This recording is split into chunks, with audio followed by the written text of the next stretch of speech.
Titulé este sermón: El Señor es fiel, nosotros no. Y vamos a estar en este pasaje del profeta Amós. No sé si has leído este libro, pero es sumamente interesante. Si nos acompañas por primera vez, bienvenido hermano, Dios te bendiga. Gracias a Juan y a Joel, que también es increíble, ellos nos visitan por primera vez. También tú, Miguel, ¿sí? Ok, Miguel. Pero Juan y Joel, Juan nos encontró por Google Maps y se conocieron acá afuera y entraron juntos. Yo creí que venían juntos ellos, pero vean lo que hace el Señor, el Espíritu Santo, y trae a quien Él le place. Y damos gracias a Dios por sus vidas, porque sé que están aquí con un propósito. No sé si se consideran cristianos o alguien más, o si profesan alguna religión, pero bienvenidos. Gracias por asistir a esta reunión. Hay personas que les hemos estado orando por ustedes, sin conocerles, orando porque Dios traiga a personas y escuchen de Jesús, escuchen de su evangelio. Así que bienvenidos. Este libro de Amós, ojalá tengan tiempo de leerlo después todos. Yo sé que les va a ayudar a entender qué es lo que Dios piensa respecto a las injusticias que hoy estamos viviendo. Y también vas a poder ver qué es lo que Dios pide de los cristianos y aún de los no cristianos. Así que si alguien no trae una Biblia, por favor levante su mano, queremos prestarles una Biblia, ¿sí? Si no eres dueño de la Biblia, te la queremos regalar. Si tú no tienes Biblia en casa, puedes quedártela, y si no, pues entrégala al final para que el próximo domingo haya Biblias disponibles. Vamos a ponernos de pie, vamos a leer el texto, por favor. También va a aparecer en sus pantallas, y algo que agradezco a los que hicieron la Nueva Biblia de las Américas es de que les puedo decir que vayan a la página 933.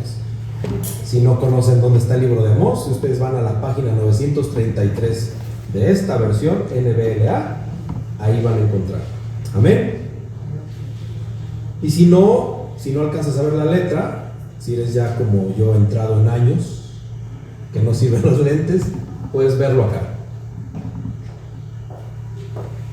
Vamos a leer Amós capítulo 2, versículos del 4 al 16. Así dice el Señor: por 3 generaciones de Judá y por 4 no revocaré su castigo, porque desecharon la ley del Señor y no guardaron sus estatutos.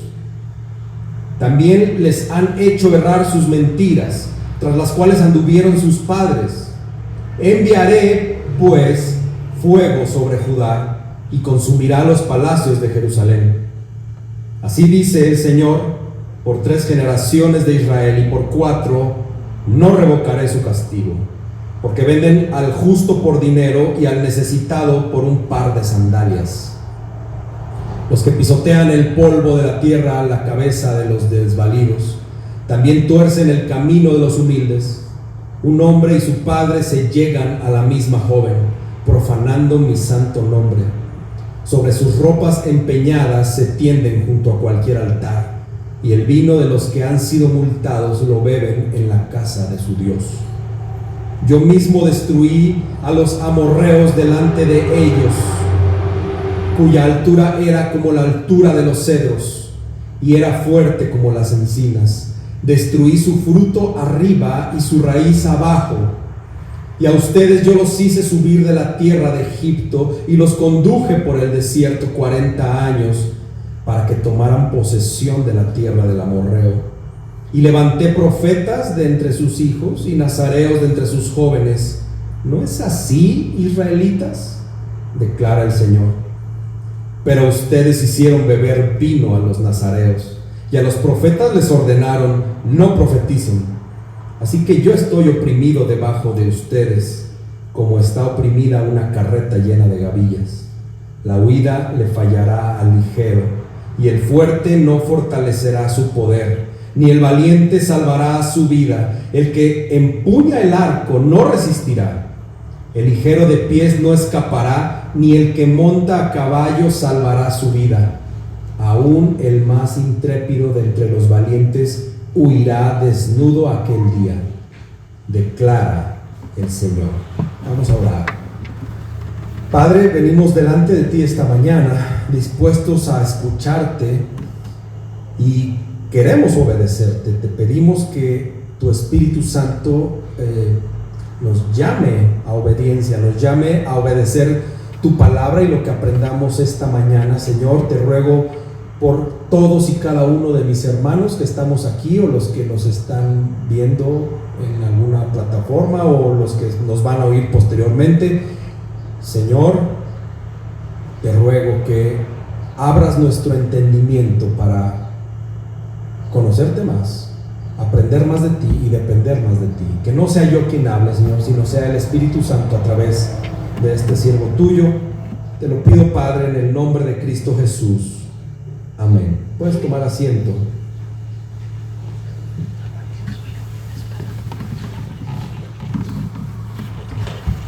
Ya está Saúl con Adriana y Lalo. Gracias a Dios. Gracias, Señor, por tu bondad y fidelidad. Como les dije, titulé este sermón: El Señor es fiel, nosotros no. Y esta es una frase que además que se trata del argumento que deseo yo exponerles a ustedes esta mañana, y esta frase es en la cual estaré haciendo énfasis y que yo deseo que no olvides. El Señor es fiel, nosotros no. Y quiero hablarte un poquito del contexto, porque lo que leímos tal vez fue confuso, sobre todo si no leíste todo el libro de Amós, y porque estoy sacando un extracto de un mensaje del capítulo 2. Amós, te platico, era un profeta que era bivocacional. Amós era pastor. Versículo 14 del capítulo 7 dice que Amós le está respondiendo a Amasías, y le dice: yo no soy profeta ni hijo de profeta. Él no venía de una familia de profetas, sino que soy boyero y cultivador de higueras. Ese era el oficio de Amós. Y además el Señor lo levantó como profeta. Esta es la persona que está escribiendo este libro. Por otro lado, déjame comentarte la situación, creo que todos la conocemos, por la situación política de Israel y de Judá. Porque si recuerdas lo que leímos, está hablando de un castigo para Judá y otro castigo para Israel. No sé si tenemos la imagen.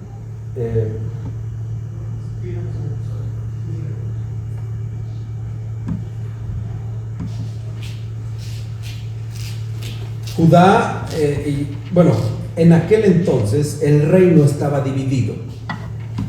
Se le llamaba también monarquía dividida.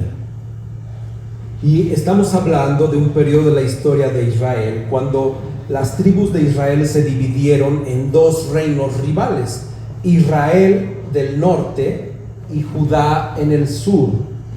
No se alcanza a ver muy bien, pero bueno, la parte sombreada de arriba es Israel, el reino del norte, y la parte de abajo, hazlo más pequeño por favor, es la parte de Judá, la que está amarillo ahí.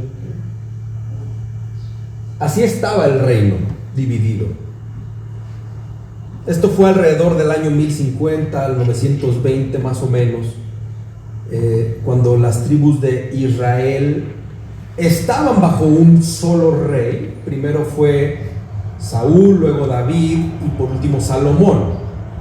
Entonces la división ocurre cuando el hijo de Salomón, no sé si te acuerdas, Roboam, se separan del liderazgo de él bajo el liderazgo de uno llamado Jeroboam.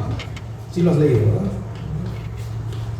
Entonces Jeroboam fue el primer rey de Israel del norte. Él fue el primer rey de él. Esto sucede después de que muere Salomón se divide en esto y constantemente ellos estaban en guerra. Eran hermanos, porque antes de esto era un solo pueblo, ¿sí? Y entonces esto lo vemos actualmente mucho lo estamos viendo ahorita en Rusia y Ucrania. Es el mismo, son los mismos hermanos de la zona, ¿sí?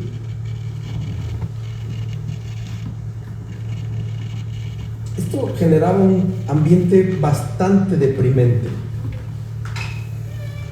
El norte quizá era más fuerte que el sur.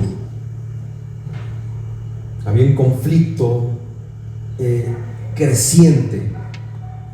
Y entonces, esto es lo que está pasando cuando Amós escribe. Y quiero que lo tengas en mente. Eran hermanos. Era un solo pueblo. Y por decisiones políticas decidieron separarse. Obviamente por el pecado que había, ¿verdad? Y entonces el capítulo 1 de Amós, si tú lo lees, y me gustaría que lo leyeras hoy en la tarde, son solo poquitos capítulos, no te voy a decir cuántos, poquitos capítulos, pero el capítulo 1 de Amós comienza con un poquito de información sobre de él, brevemente, y después inmediatamente el profeta comienza a hablarle al pueblo de Israel sobre una profecía para Israel del norte, para los del norte. Ahora ya sabes que cuando diga Israel, sabes que son los del norte, y cuando diga Judá, son los del sur. Pero aun cuando esta palabra era para ellos, en el capítulo 1, Amós comienza a profetizar sobre 7 naciones vecinas. Todo lo que estaba alrededor de ellos tenían vecinos, naciones vecinas. Y estas 7 naciones de las que sus pecados ya habían llegado al colmo del Señor y que Él ya no iba a tolerar más. Estas 7 naciones vecinas eran consideradas pues enemigas. Así que tú piensa unos segundos. ¿Cómo habría recibido el pueblo de Dios esas noticias de que Dios iba a empezar a... sí sirven los sensores, sí sirven. Dios iba a estar vengando al pueblo de Israel. Si me ponen la imagen otra vez, todo lo que estaba alrededor de estas estaban en guerra con ellos. Y el Señor dice: me voy a vengar de ellos. ¿Cómo habría recibido el pueblo de Israel estas noticias? Noticias de que habría destrucción para sus vecinos enemigos, que por mucho tiempo les estuvieron causando problemas, y ahora la justicia se iba a convertir en realidad. Imagínate el ambiente que estaba en ese tiempo cuando el profeta de Dios contra las naciones vecinas, el profeta profetiza en contra de las naciones vecinas, perdón. ¿Cómo recibió el pueblo de Israel las noticias de que esto venía sobre sus enemigos? Si tú no fueras cristiano, y tú tuvieras problemas muy serios con tu vecino, donde tienes conflictos todo el tiempo con él, y no es que los cristianos no tengamos problemas, pero sabemos cómo resolver los problemas. La Biblia nos dice nosotros cristianos cómo debemos resolverlos. Pero si tú no fueras cristiano, resulta que tu vecino constantemente te está haciendo la vida imposible, te hace la vida difícil. Poncha las llantas de tu auto, invade tus espacios, molesta a tu esposa, te roba la luz, vandaliza tu puerta. Y de repente, por alguna razón, te enteras que algo malo le va a pasar a tu vecino. ¿Cómo reaccionarías si tú no fueras cristiano? Es solo una ilustración, no te vayas a agarrar monte. Es una ilustración. Ya sé que vas a decir: no, pastor, yo oraría por él. Pero esto fue sin querer. Echa a volar tu imaginación. Ahora, ¿cómo crees que reaccionó Israel cuando le dijeron: ese vecino o esos vecinos van a tener su merecido? Yo creo que gritaron de alegría. Yo creo que a lo lejos, cuando Amós les estaba diciendo esto, a lo lejos se escuchó uno que otro amén. Todos poniendo atención al profeta Amós. Quizá muchos cuando escucharon el juicio para cada nación que los molestó por años, yo creo que asentaban con su cabeza y tal vez decían: ¡ya era hora, Dios! ¡Ya era hora! No sé, me imagino. Por fin te estás haciendo cargo de la situación, Dios. Nos está yendo bien económicamente. Nuestro rey está conquistando muchas tierras. Nos estás dando prosperidad. Y nuestros enemigos están siendo aniquilados. ¿Qué más podrías pedir? A lo mejor piensas que el melate, pero ¿qué más podrías pedir? Pero aún faltaba una nación por ser juzgada. Aunque esta nación era parte del mismo pueblo de Israel. Por estos conflictos políticos y económicos, Israel del norte y Judá, viéndolos como uno solo, y que ellos habían hecho esta guerra entre ellos. Inclusive a veces Judá se aliaba con algunos pueblos enemigos para atacar a Israel y viceversa. A pesar de que estas 12 tribus venían del mismo padre. Vamos a estar viendo 4 puntos, pero no quiero que pierdas en tu mente esto. El Señor es fiel y nosotros no. Así que vamos con el primero, la confrontación de Dios. Y quiero releer los versículos del 4 al 8, porque aquí se divide en 2 secciones. Así dice el Señor, que sería como, de estas 2 secciones. Primero vemos una confrontación contra Judá en los versículos 4 y 5. Si los podemos poner, por favor. Así dice el Señor: por 3 generaciones de Judá y por 4 no revocaré su castigo, porque desecharon la ley del Señor y no guardaron sus estatutos. También les han hecho errar sus mentiras, tras las cuales anduvieron sus padres. Enviaré pues fuego sobre Judá y consumirá los palacios de Jerusalén. Si tú lees el capítulo 1, vas a ver que Amós no cambia en nada, en absoluto cambia el discurso para Judá. Pareciera que está hablando de uno de los enemigos del pueblo de Israel, y está hablando del mismo pueblo de Dios, o sea, con el mismo tono. Y Dios vuelve a decir que el pecado de su pueblo lo ha colmado, y que esa es la razón por la cual Él no les va a quitar el castigo que se aproxima de parte del Señor mismo. ¿Recuerdas cuando predicamos Malaquías 2:17? El Señor, usando las mismas palabras, está cansado del pecado de Judá. Dice Malaquías 2:17: ustedes han cansado al Señor con sus palabras. Es la misma palabra. Y esto es muy duro, porque Dios ya no le está hablando a una nación que no lo conocía. Dios ya no le está hablando a una nación que no conocía.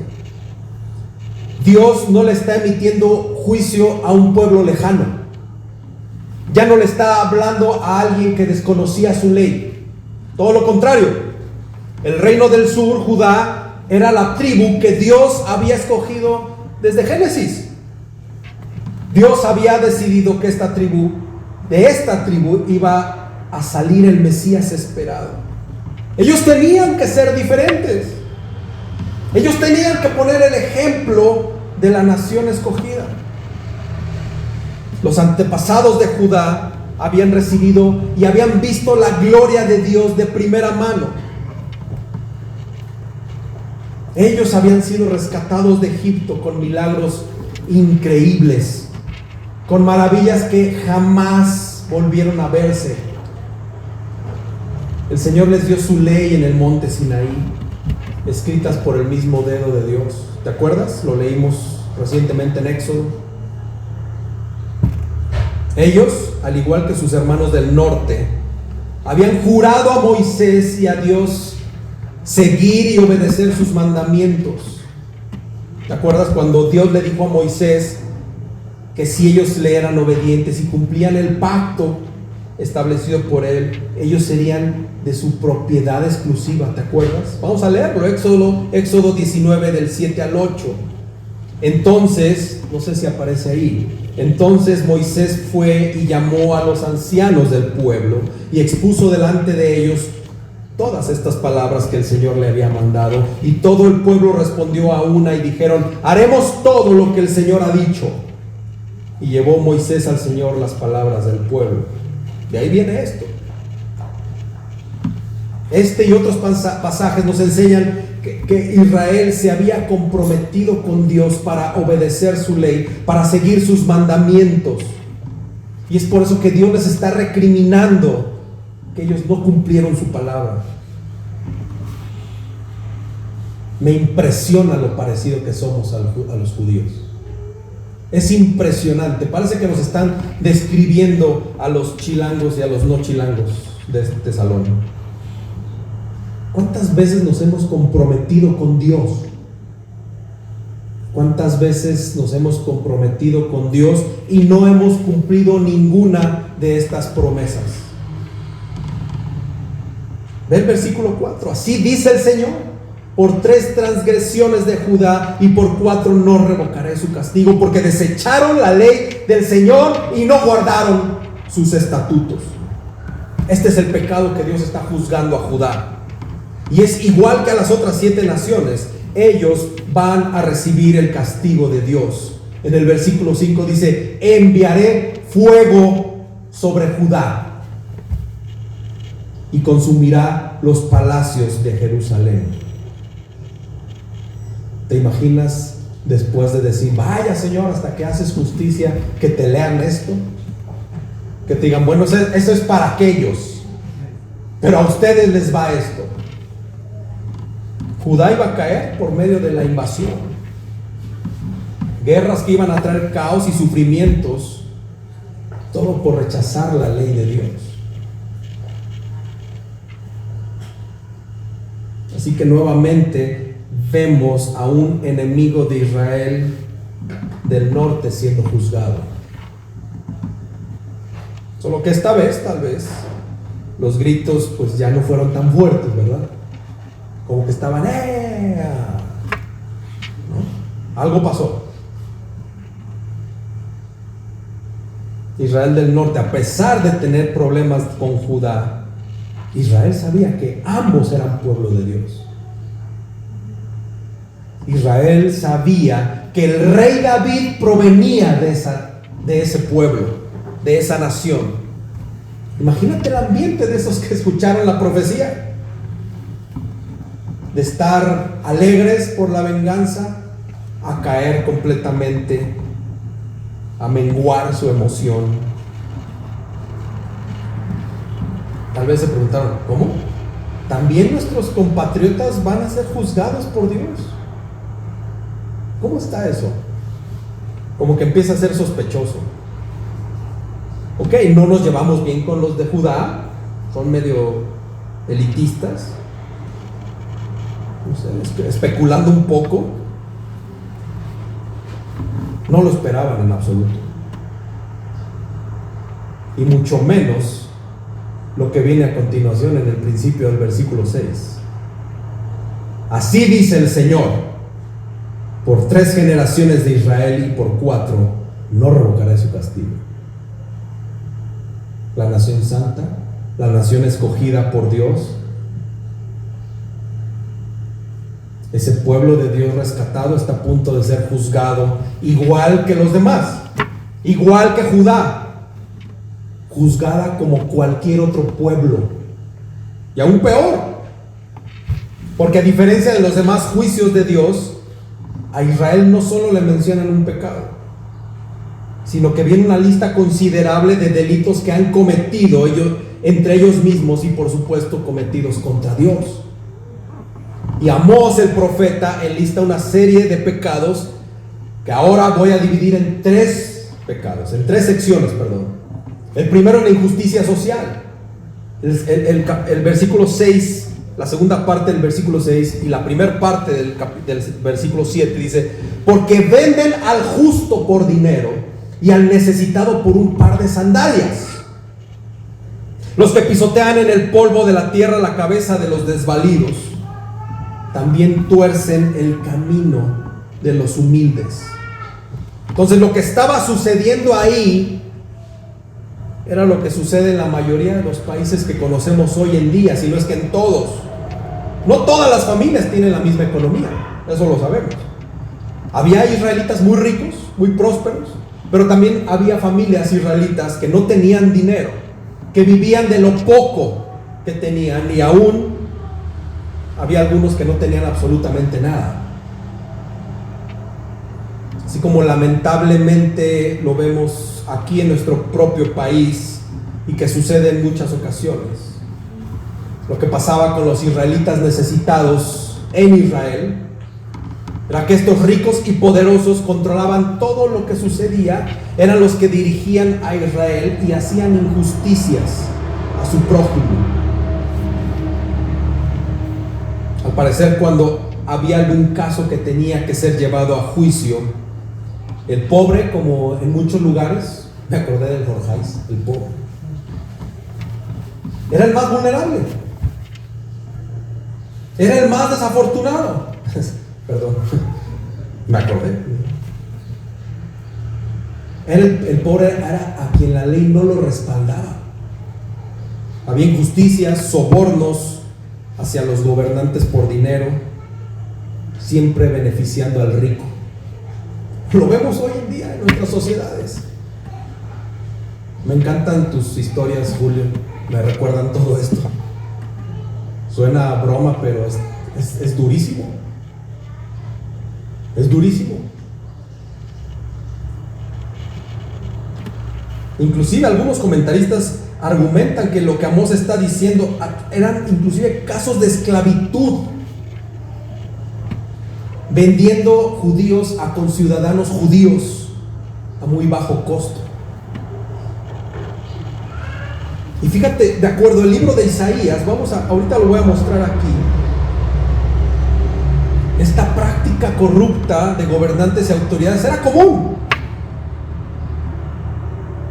Isaías 1, 21, 23. ¿Cómo se ha convertido en ramera la ciudad fiel, la que estaba llena de justicia?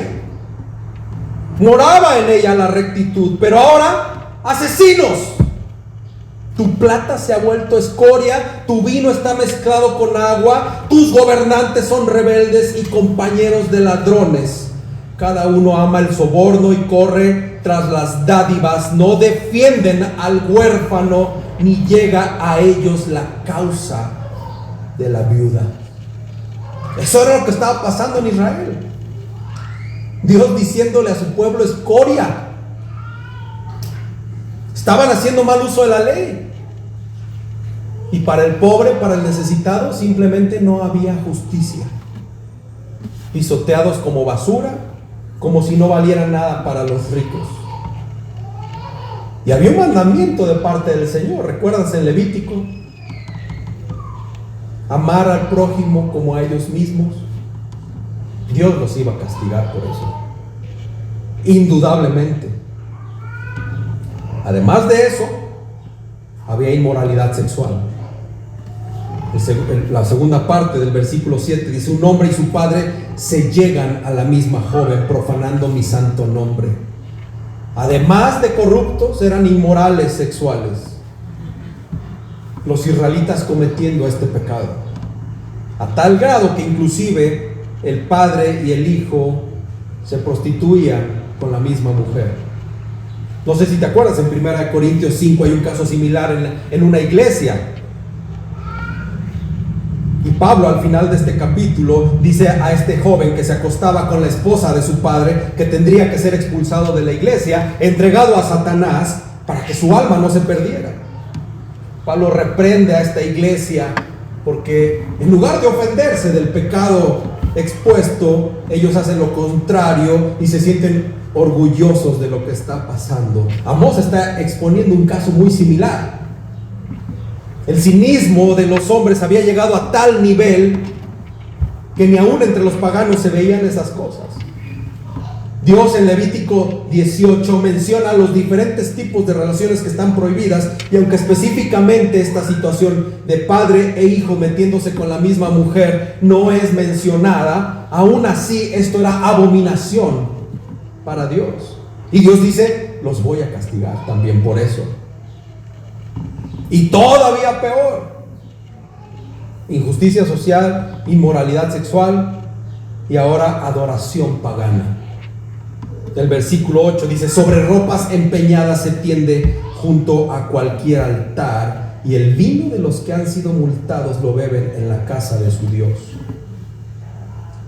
Esta palabra Dios con D mayúscula, ahorita te voy a explicar qué significa y varias cosas que están alrededor de esto, porque en el original viene en minúscula y hay otras versiones que hacen varias aclaraciones al respecto. Ahora aquí los judíos tomaban la ropa del pobre como pago de alguna deuda o como empeño sobre algunos préstamos. Recibían vino como pago de esa multa, o vendían las ropas del pobre y compraban vino. Y esto solo mostraba una decadencia moral del Israel del norte. Estas palabras de Amós están siendo dadas a las personas que tenían la posibilidad de prestar dinero a personas necesitadas. Y ellos, viendo su necesidad, veían esta posibilidad de sacarle más dinero a los pobres. Se aprovechaban de la situación. Los pobres lo único que tenían, se nos dejaban de empeño, y los ricos no lo necesitaban. Dios había prohibido eso a Israel. Fíjate en Deuteronomio 24:10-13, lo acabamos de leer esta semana. Cuando prestes cualquier cosa a tu prójimo, no entrarás a su casa para tomar su prenda. Tú te quedarás fuera, y el hombre a quien hiciste el préstamo te traerá la prenda. Si él es un hombre pobre, no te acostarás reteniendo aún su prenda. Al ponerse el sol, sin falta le devolverás la prenda para que se acueste con su ropa y te bendiga, y te será justicia delante del Señor tu Dios. Y lo que te decía, al final de este versículo, algunas versiones terminan diciendo que esto lo hacían en casa de Dios, y ponen unos con D mayúscula y otros con D minúscula. Según estuve investigando, se está hablando del gran yo soy, de Yahweh, de Jehová, del Señor. La Biblia de Jerusalén también lo traduce como casa de su Dios, lo pone con minúsculas. Y lo que está pasando alrededor es que en las comidas sagradas, después de un sacrificio, su Dios es el mismo Señor, pero ellos mismos lo están rebajando al rango de un ídolo. ¿Sí sabes que hay mucha idolatría con el mismo Dios? A veces nosotros idolatramos a Dios, cayendo en este pecado. Y lo que dice este pasaje es de que tomaban las ropas de los pobres y en el templo las tendían y se acostaban en el templo a beber con el vino que cobraban o que adquirían después de vender o vender otras ropas. Tomaban vino, se embriagaban en la casa de su Dios, pero ellos lo estaban rebajando como un ídolo más. Todos los mandatos de Dios no tenían nada que ver con esto que estaba pasando. Y entrando al segundo punto, Dios les demuestra lo contrario. Acuérdate, el Señor es fiel, nosotros no. El segundo punto es la fidelidad de Dios. Dice el versículo 9: yo mismo destruí a los amorreos delante de ellos, cuya cultura era como la altura de los cedros, y era fuerte como las encinas. Destruí su fruto arriba y su raíz abajo. Y a ustedes yo los hice subir de la tierra de Egipto y los conduje por el desierto 40 años para que tomaran posesión de la tierra del amorreo. Y levanté profetas de entre sus hijos y nazareos de entre sus jóvenes. ¿No es así, israelitas?, declara el Señor. Y en este pasaje está nuestro énfasis de esta mañana. Este pasaje tiene el centro de lo que es este mensaje de hoy: la fidelidad de Dios. Observa conmigo cómo Dios habla, y voy a usar palabras que tal vez nosotros usamos en nuestros días, pero Dios le está echando en cara a Israel lo que Él ha hecho por ellos, y lo está haciendo con justa razón. Desde el Génesis hasta ese momento, Dios no había dejado solo a su pueblo. Una y otra vez Dios estaba ahí con ellos, dándoles un nombre, haciéndolos una nación, dándoles sustento, dándoles riqueza, bendiciéndolos de muchas maneras, librándolos de la esclavitud, rescatándolos, salvándolos de la muerte. Y Amós solamente menciona algunas de las muchas, o pocas de las muchas muestras de fidelidad que Dios le había dado a su pueblo. Dios les dice: yo destruí a los amorreos. No sé si te acuerdas de este pasaje en Josué 10, donde dice que el sol y la luna se detuvieron por un día entero. Entonces Josué habló al Señor el día en que el Señor entregó a los amorreos delante de los israelitas, y dijo en presencia de Israel: sol, detente en Gabaón, y tú, luna, en el valle de Ajalón. Y el sol se detuvo y la luna se paró, hasta que la nación se vengó de sus enemigos. Josué nos está enseñando esta historia en donde el pueblo amorreo fue destruido y la victoria le fue dada por el Señor a Josué. El Señor les dice: yo los hice subir desde Egipto, dice Dios. Lo acabamos de leer, toda la historia de Éxodo, la liberación de Israel, dirigida ¿por quién? ¿Por quién? Por Moisés. Pero Dios no solo los liberó de Egipto, sino que también el Señor le dice: yo los conduje 40 años por el desierto. No solamente quiere decir que el Señor los guió en la nube, en la columna de fuego, en la nube, también expresa un cuidado y provisión de parte de Dios por su pueblo. Dios no solo condujo, sino que cuidó, les proveyó, les enseñó a su pueblo por 40 años. Y luego les dice: levanté profetas de entre sus hijos. El Señor levantó personas especiales dentro del pueblo de Israel, a quienes se les dio sobrenaturalmente el mensaje de Dios para ser transmitido a su pueblo.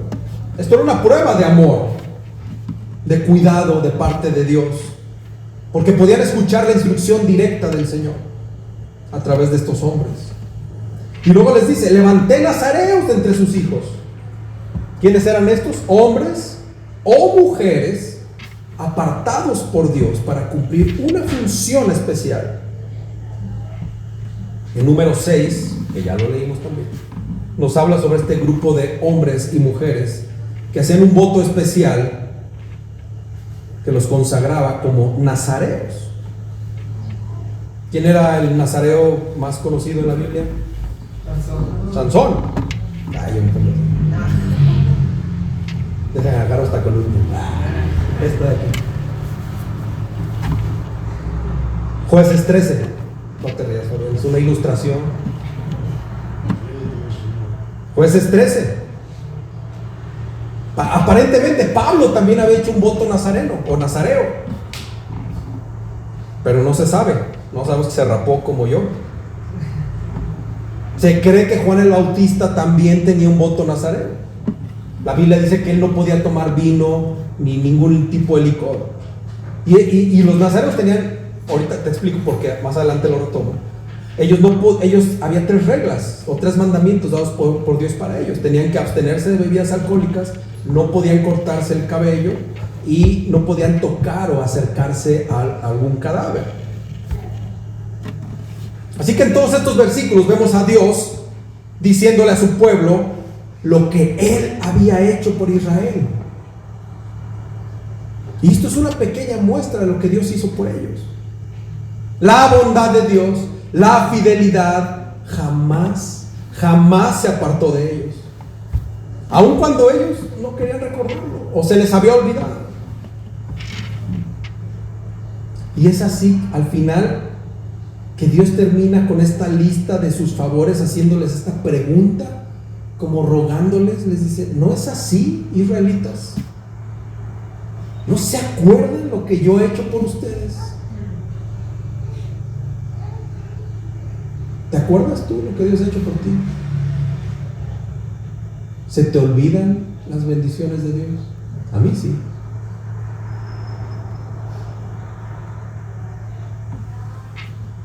¿No es así, Corandeo? Podría decirnos el Señor. ¿No es así, Fabián?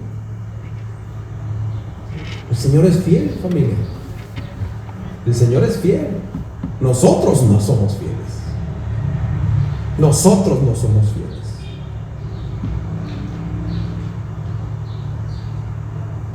Tercer punto, la infidelidad de Israel. Solo el versículo 12. Acuérdate, ya vimos la confrontación de Dios, la fidelidad de Dios, y ahora viene la infidelidad de Israel. Versículo 12.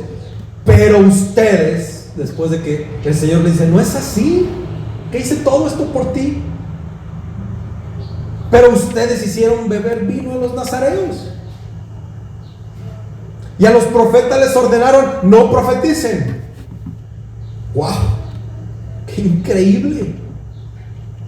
Ellos sabían que los nazareos tenían una promesa de no beber vino. Eran gente apartada, y ellos los hicieron caer. La rebeldía y el pecado de Israel había llegado tan lejos que con toda la intención, en cada situación, ellos querían hacer lo contrario a la voluntad del Señor. Eran injustos con los pobres, compraban la ley, perjudicaban al inocente. Al que no tenía mucho, le quitaban lo poco que tenía. Había una depravación tal que padres e hijos se acostaban con la misma mujer. Gobernantes y sacerdotes, que eran los encargados de mostrar misericordia y la bondad de Dios, se aprovechaban de los necesitados, les pedían a cambio sus prendas para asegurar su deuda, les cobraban intereses, y con ese dinero se compraban vino y rebajaban al Señor, al gran yo soy, como un ídolo. No les importaba lo que Dios había mandado, no les importaba lo que Dios dijera o lo que Dios pensara. Ellos simplemente querían hacer lo que a ellos les placiera. Ellos solamente querían hacer lo que los hiciera sentir bien, lo que su corazón los llamara a hacer, justo como tú y como yo, cuando anteponemos nuestros sentimientos sobre los mandatos de Dios. Ay, es que el Señor es muy estricto, pastor. Como cuando confiamos más en nuestros instintos, cuando queremos ejercer nuestros derechos por encima de la Biblia. Eso somos nosotros. Ahí podrían quitarlo y poner mi nombre. En lugar de Israel del norte o Judá, podrían decir Antonio. O podrían decir tu nombre. Somos igualitos a los israelitas. Somos iguales a ellos. Hicieron romper los votos a los nazareos, a los profetas que Dios les había enviado. Les dijeron: hey, no profetices más. Eso le pasó a Amós en el capítulo 7. Si tú lees, le dicen: hey, cállate, Amós, ya no profetices. Se le prohibió hablar la verdad. Fíjate lo que dice Isaías 30, versículos 9 al 10. Ve la aberración y la depravación del pueblo escogido por Dios. Porque este es un pueblo rebelde, hijos falsos, hijos que no quieren escuchar la instrucción del Señor, que dicen a los videntes: no vean visiones, y a los profetas: no nos profeticen lo que es recto, díganos palabras agradables, profeticen ilusiones. Wow. El pueblo que vio todas las maravillas del Señor, que fue rescatado de manera milagrosa, que fue preservado, que fue cuidado, que fue amado, ahora les dice a los profetas: hey, no queremos escuchar la verdad acerca de nuestro pecado, no queremos saber lo que Dios piensa, no nos importa, no queremos saber de Dios, no nos hablen lo verdadero, díganos mentiras, estamos viviendo una mentira muy a gusto, creyendo que estamos bien cuando no lo estamos. Háblenos cosas que nos agraden, cosas halagadoras acerca de nosotros y que nos hagan estar orgullosos de nuestros logros. ¿Cuántas iglesias no predican esto? Tú eres un campeón, tú necesitas negocio, necesitas éxito. Pastor, no nos prediques sobre el pecado. No prediques la disciplina, no ejerzas la disciplina, pastor, sobre lo que debemos hacer y lo que debemos dejar de hacer. Mejor predícanos mensajes que nos animen a ser mejores personas. No prediques mensajes que nos confronten de nuestro pecado. No quiero saber nada de eso, pastor. No quiero ver a Dios como un juez furioso. Prefiero ver al lindo Cordero que vino a morir por mí en la cruz del Calvario y que me perdona mi multitud de pecados. No nos hables de santidad, pastor. Háblanos solo de la gracia. No nos hables de hacer morir la carne. Mejor háblanos de las bendiciones que obtendremos si buscamos a Dios. Esa era la actitud de Israel y la actitud de muchos en la actualidad. Habían sido infieles a pesar de la fidelidad de Dios. Israel no tenía absolutamente nada que los diferenciara de las otras naciones. No había nada especial en ellos. Ellos tenían que ser la nación que anunciara al mundo acerca de Dios, que proclamaran como Él era el único Dios capaz de salvar. Sin embargo, prefirieron vivir como los demás y solo portar un título que no cumplían. El Señor es fiel, hermanos. Nosotros no somos fieles. Cuarto y último punto: el castigo a la infidelidad. Así que yo, versículo 13, estoy oprimido debajo de ustedes como está oprimida una carreta llena de gavillas. La huida le fallará al ligero, y el fuerte no fortalecerá su poder, ni el valiente salvará su vida. El que empuña el arco no resistirá, el ligero de pies no escapará, ni el que monta a caballo salvará su vida. Aún el más intrépido entre los valientes huirá desnudo de aquel día, declara el Señor. Dios emitiendo su juicio nuevamente, así como lo hizo con estas 7 naciones del capítulo 1, ahora Israel va a ser castigado por su infidelidad a Dios. Los aplastaré, dice el Señor. Resumen. Y dentro de estos versículos podemos ver 7 ejemplos que Dios les da a aquellos que creen que no podrán librarse del puño del Señor, de su ira. No va a haber escapatoria para aquellos ágiles. El fuerte no va a poder valerse de su fuerza. El valiente no va a librar su vida. El arquero no va a resistir. No escapará aquel que presume que es de piernas ágiles. No se va a salvar aunque huya a caballo. Aún el más valiente huirá desnudo. Y dice, todo esto se va a cumplir porque lo afirma el Señor. Y estos ejemplos nos ejemplifican, o estos ejemplos nos muestran 2 cosas. Uno, el castigo por el pecado, o el castigo del pecado, va a traer humillación a todos. corazón, aún aquellos que crean ser algo o ser alguien importante, van a ser castigados y serán humillados. Vergüenza, humillación, porque Dios va a castigar al malvado. Y segundo, nadie, absolutamente nadie va a poder salvarse por sus obras. Por muy bueno que creas ser tú en algo, o por lo bueno que seas como persona, el juicio de Dios va a venir como consecuencia del pecado. ¿Y qué podemos aprender de Amós 2? En nuestro contexto, en nuestras circunstancias, nuestro cristianismo. Que somos muchas, pero muchas ocasiones iguales que Israel y que Judá. Mira, hermano, tenemos la ley de Dios. Tenemos aquí su voluntad escrita para nosotros. Dios nos la dejó en una forma que podemos leerla, entenderla y ponerla en obra. Pero al igual que Judá, nuestro corazón idólatra hace que nos descarriemos con mentiras que la sociedad, nuestros amigos, nuestros familiares nos dicen que hagamos. Piensa cuándo fue la última vez que hiciste algo que la ley de Dios prohíbe que hagas y que te importó un bledo, te importó en lo absoluto lo que Dios demandara de ti y terminaste haciéndolo. ¿Cuándo fue la última vez? A veces, quizá hace unos momentos, al tener un mal pensamiento de alguien, o al salir de tu casa y pelearte con tu pareja, con tus padres, con tus vecinos, llegar aquí y reaccionar mal ante tal vez una mala cara de alguien. ¿Cuántas veces al día somos como Judá?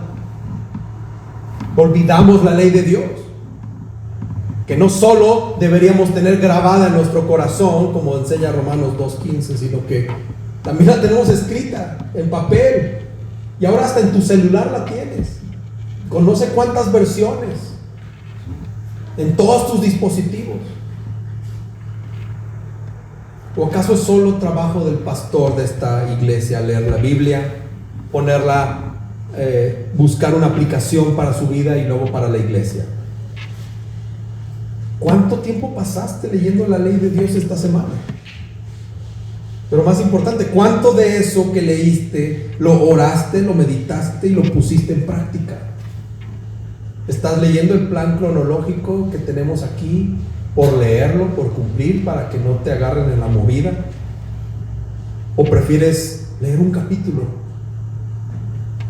grabarlo en tu corazón y aplicarlo?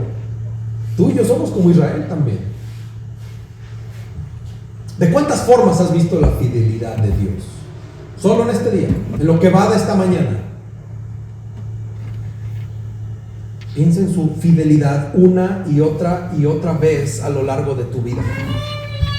No solo te dio la vida, te permite que sigas viviendo cada día, minuto a minuto, segundo a segundo. El Señor te dio una familia, te da alimento, te da un trabajo, te dio una pareja, te dio padres que te mantuvieron por mucho tiempo o te siguen manteniendo. O si no tuviste padres, te da la oportunidad que tú puedas ser padre y le des a tus hijos lo que tú querías tener.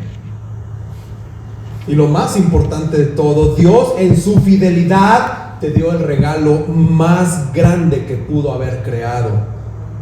El Señor envió a su Hijo Jesús, a su perfecto Hijo. Lo hizo venir a la tierra a humillarse Él mismo, a ser un servidor y no ser servido.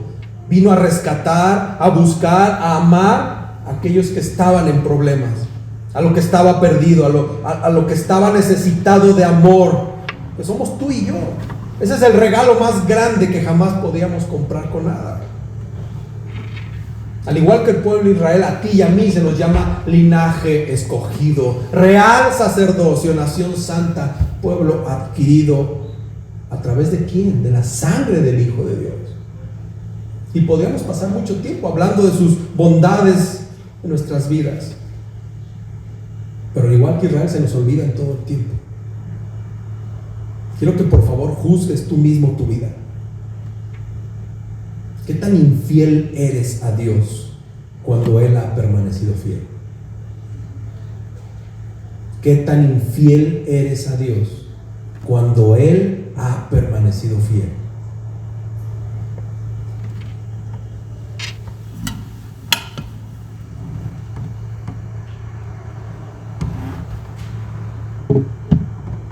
Concluyo con esto. Muchos de nosotros estamos confiados igual que Israel.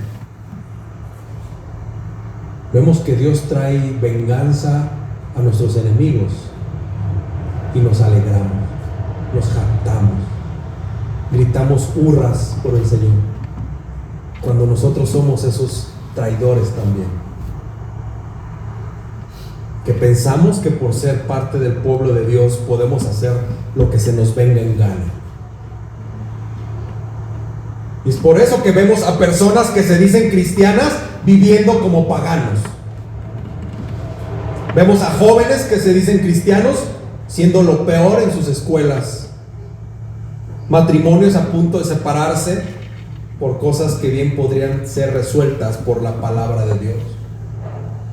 Vemos infidelidades en el matrimonio de parte del hombre o de parte de la mujer. Vemos a cristianos viviendo en inmoralidad sexual, apoyando lo que para Dios es una aberración, argumentando que ahora vivimos en otros tiempos, que cada persona puede decidir si quiere ser hombre o mujer, o un perro o un gato, que cada quien es libre y no deberían de meterse con los demás, que ahora yo puedo asesinar a un bebé inocente porque es mi derecho. Vemos a personas que creen ser cristianos, pero que sus frutos demuestran todo lo contrario. Porque su familia siempre fue a la iglesia, porque fueron bautizados, porque vienen a la iglesia, pero que su corazón y su obediencia no son para Dios. Y sus frutos son solo frutos de la carne. Muchos de nosotros podemos afirmar que estamos dentro del rebaño de Cristo. Cuando Cristo mismo dijo en Mateo 7, Señor, en tu nombre fuimos a la iglesia. Estaba muy bonito el logo de Coramdeo y yo fui a Coramdeo.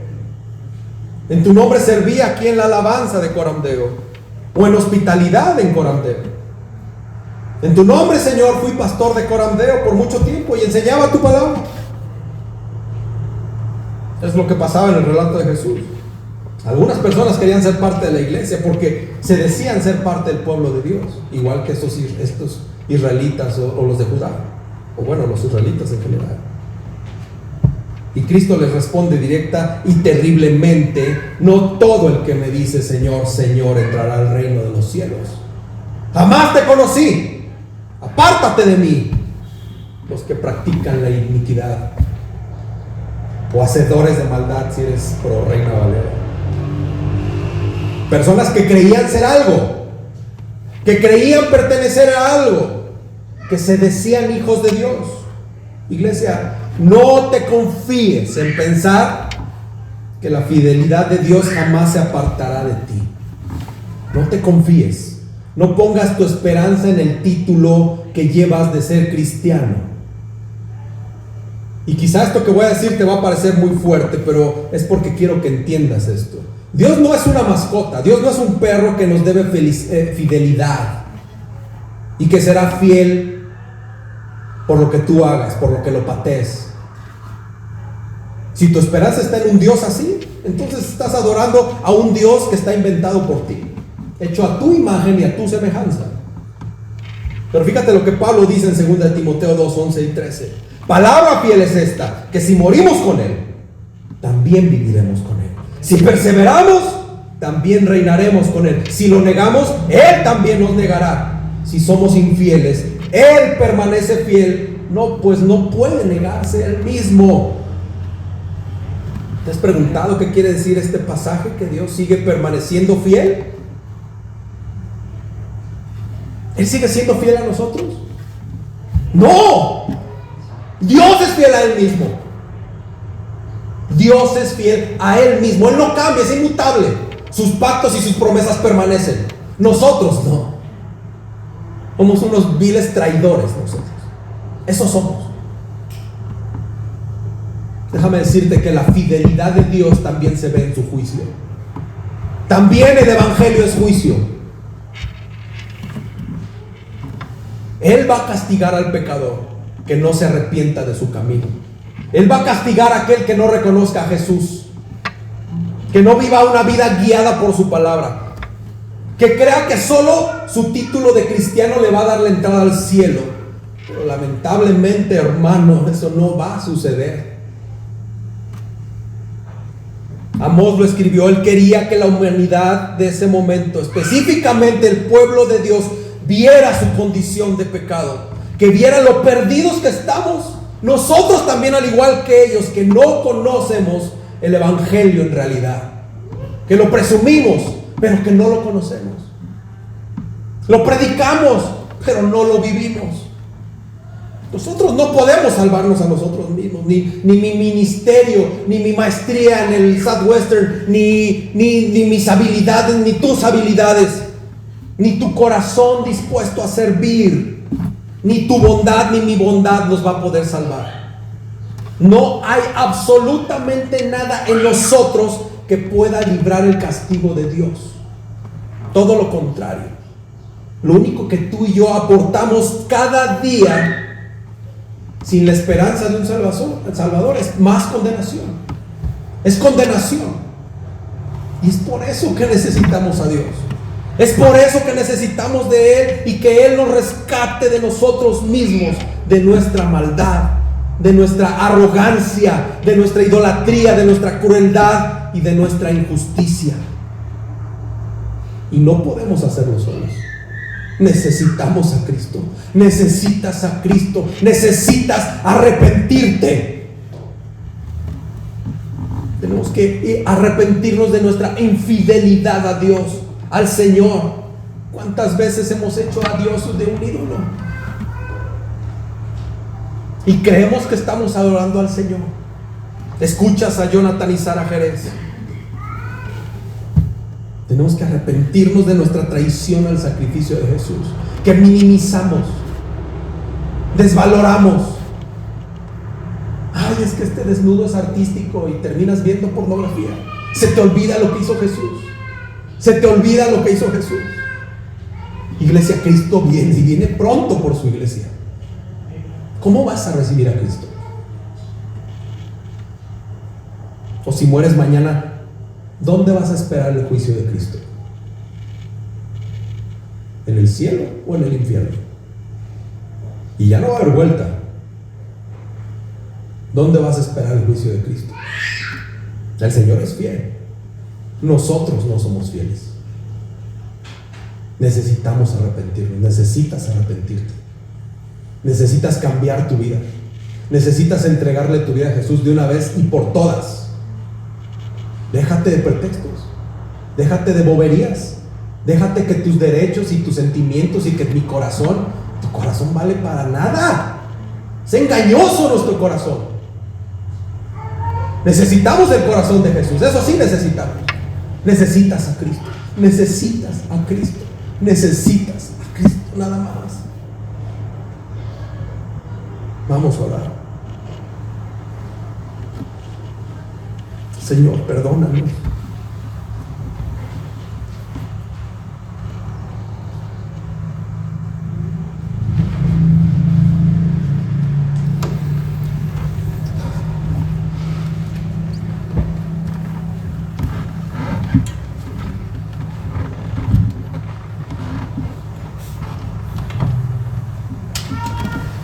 Señor, perdona nuestra infidelidad.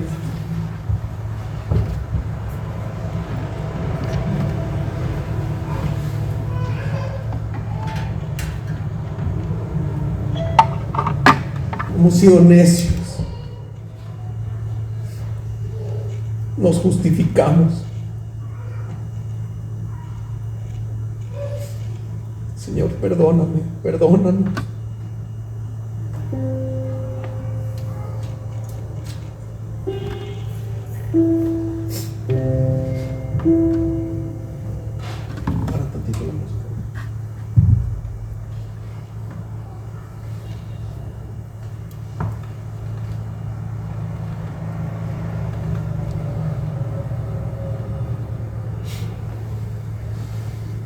Necesitamos de ti, Jesús.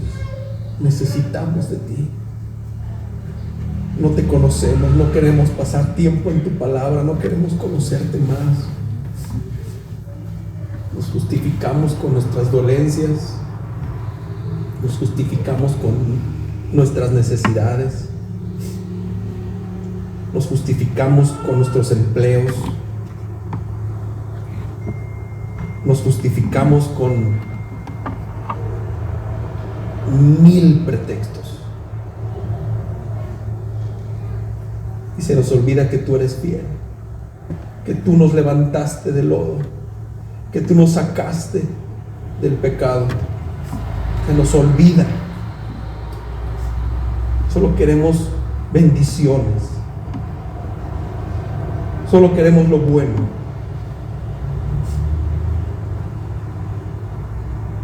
Señor, escuchamos tu evangelio una vez y creemos que es suficiente, pero a mí se me olvida todos los días tu evangelio, Señor.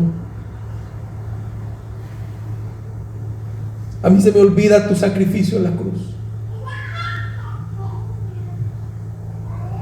Y me justifico por mis obras, me justifico por mis quehaceres. Perdona a tu iglesia, Señor. Perdona a tu iglesia. Tenemos algo más importante que hacer los domingos, Señor. Por eso no venimos. Nuestro sueño es más valioso que el sacrificio de Jesús. Por eso llegamos tarde. Perdónanos, Señor.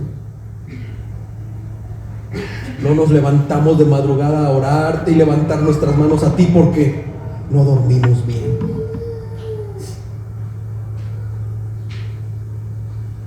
No leemos tu palabra porque es aburrida, porque es muy larga, porque ¿de qué me sirve esta información? Señor, perdona a tu iglesia. Señor, ven pronto por tu iglesia.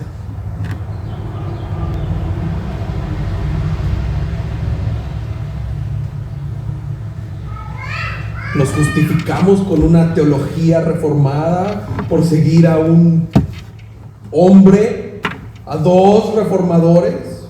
Por Dios, Señor, perdónanos. Porque en tu Biblia no hablas de eso.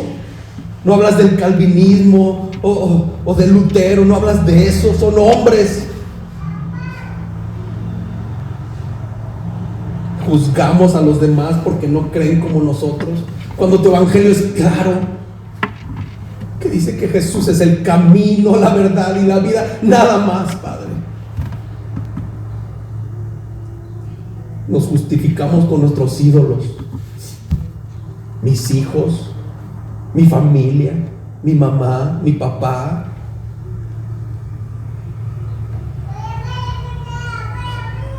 Cuando el evangelio es sacrificio, cuando nos advertiste que íbamos a perder a nuestros padres, a nuestras madres, a nuestros hijos, por tu causa, Señor. No queremos eso. No queremos al Dios de amor, al Dios de gracia. Perdónanos por ser necios. Perdóname, Señor, por ser un pastor inepto.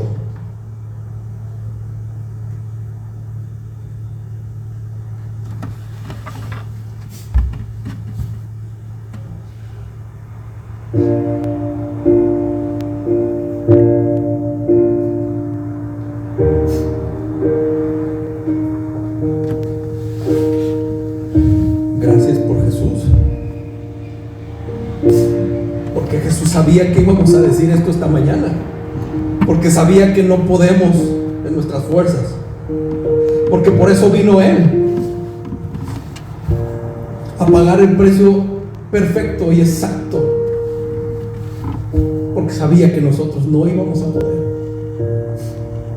Porque sabía que nos íbamos a estar justificando en nuestras obras. Por eso vino Jesús. Gracias, Jesús, por tu Hijo. Gracias, Jesús, por tu Hijo. Ahora Dios, yo te pido que nos ayudes a ser una iglesia que no olvide esto, que no olvide quién eres, y que esto se lo contemos a alguien más, que Jesús vino a morir por nosotros, pero no solamente eso, vino a justificarnos, vino a redimirnos, vino a salvarnos, y sabemos que va a volver. Ayúdanos, Señor. Te pedimos todo esto en el nombre de Cristo Jesús. Amén. Iglesia, párate y canta con el corazón. No te quedes en tu lugar. Canta con el corazón al Señor, en gratitud a Él por lo que Jesús hizo. No te vayas corriendo al final. No, quédate. Abraza a un hermano que fue redimido igual que tú. Amén.